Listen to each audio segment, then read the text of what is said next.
We had a lot to learn defensively, especially with the new staff. But I think the guys are getting there. There's a ways to go. I think there's a lot to get done in the off season, both sides of the ball.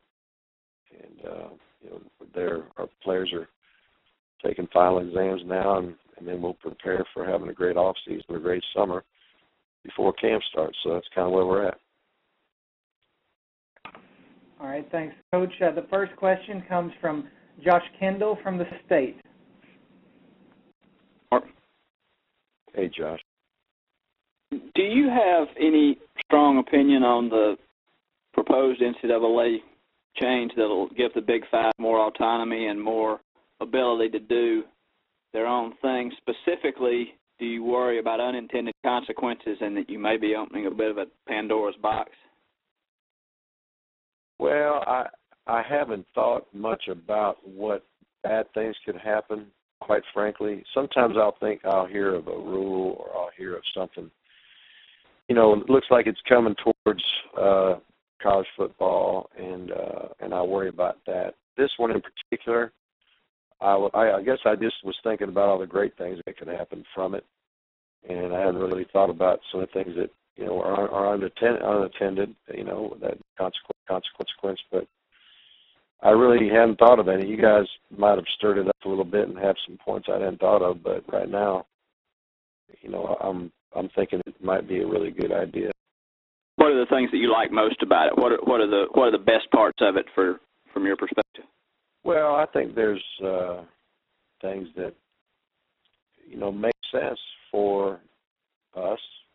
Those five conferences that might not make sense for the rest of the NCAA body, of college football. And I think some rules, and there are some rules that are separate, with FBS and FCS and all that kind of thing. But I think it would allow everyone to sit down and see what's in the best interest, of our student athletes and the best interest of everybody's program, and try to set some guidelines that would make sense for everybody. Thanks. Next question will come from Mark Weiser of the Athens Banner-Herald. Hey, Mark, how are you? Good, Mark. How's it going? Good. Hey, I want to ask you, how do you want Georgia to schedule non-conference games going forward, knowing that you will have an 8-game SEC schedule, and I know you have Clemson this year? How often do you want to play another power conference team besides Georgia Tech? Right, besides Georgia Tech, well, yeah, obviously, with the new format, we pretty much meet the criteria of what the league has decided on as far as out-of-conference games with the five power conferences, as you say, call it. But I'm sure there'll be some other down that'll be those types of games. I think we have to be, a little bit careful how we do it. You don't want to have too many seasons where you only have 6 home games. And I hadn't even looked at it. If you get too many of those types of games, you could conceivably only have 5 home games. I think we should, have 6, 7, even 8 home games at times. I know a lot of times that's not going to happen because we play Florida in Jacksonville. But, I just think we got to be careful about it. But I think there'll be some of those coming down the road. And I want to ask you, what did you learn about what J.J. Green brings to the start position this spring? The thing that J.J.'s brought really is a physical and mental toughness, a guy that just really football that, came to the defensive side of the ball at a good time because everybody was kind of learning new with Coach Pruitt and the defensive staff. So I think that kind of helped him compete right away. And, there's some things that he's got to improve on. Everybody had their exit meeting with their coaches and had an opportunity to talk about things to improve on. But he certainly, did well for himself over there. Thanks. Yes, sir. Next question will come from Bob Holt of the Arkansas Democrat-Gazette. Hey, Mark, how you doing? Hey, Bob. Doing good, Bob. What was your reaction to the announcement Sunday night about the SEC schedule staying the same? Well, I had a pretty good feeling that was gonna happen. I didn't know for sure.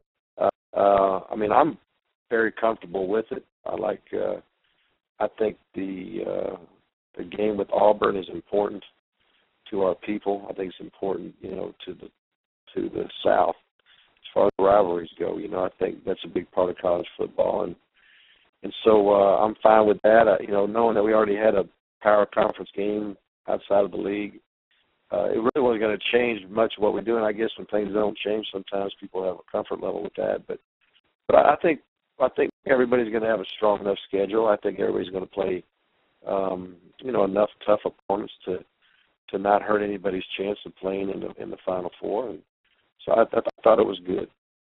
And bringing Jeremy Pruitt, how big a hire was that for you, and what does he bring to the table? Well, obviously he's a winner. He was a winner in high school. He's a winner in the collegiate level. At the highest level, state championships, national championships, being involved in those types of teams, and he's just he's a good teacher. He does more than coach football. He loves coaching ball. I mean, there's no doubt about that. But he also understands how to handle people and how to handle the players themselves and help them grow. And he's very serious about that as well. So he fits the mold of what I'm looking for, and we're just very, very happy to have Jeremy. Next question comes from Jimmy Himes of the Sports Animal in Knoxville. Hey, Mark, do you feel that your linebacking core, which is very impressive, will flourish under its system? I think so. I think most everybody's system wants to free up linebackers as much as possible, wants big, strong guys up front to command some, you know, double teams and force, you know, linemen to stay on them long enough where linebackers can come up and make the hit. And I think Mike Eckler is an outstanding fundamental football coach, as our inside linebackers coach, and of course Kevin Shearer coaches our outside linebackers and stars too. So, you know, we feel like our young men are in good hands, and I think our linebacking core is going to play well. With a lot of starters returning on defense, do you think that helps in the transition with the new coordinator? You know what? I think we still have some growing to do. We have some. We're not as mature of a defensive team as we need to be right now. So, you know, I don't know. I mean, if you get guys that were all going to be seniors and, you know, they're trying to learn a new system in their senior year and all that, that may be problematic. It's probably about right. I mean, we got guys that, you know, a couple seniors here and there, but for the most part, we have a pretty young group, and I think they're excited about the future of it.